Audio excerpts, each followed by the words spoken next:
Before nilishukuru sana kufika Kongo DRC nyumbani.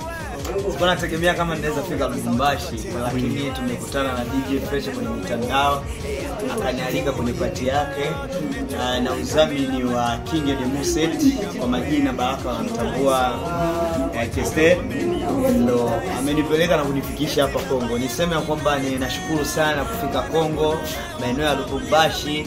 Mimi kwa sasa naishi Zambia, na ilikuwa gharama kubwa sana kufika hapa, na hivyo hali ya safari, barabara nini, lakini nimeshukuru sana mimi kufika.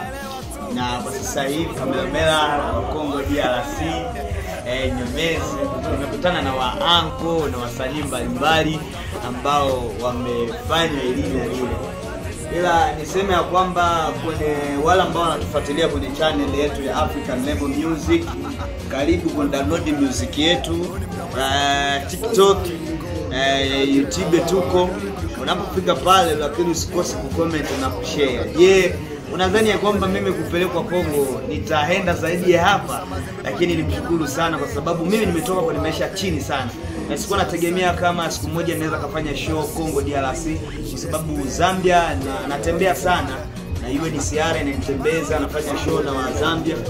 Lakini kwa sasa leo nimebahatika kufika Kongo. Niseme ya kwamba nimshukuru Mungu, niseme ya kwamba Mungu asifiwe. Maisha yanakuja tu vile.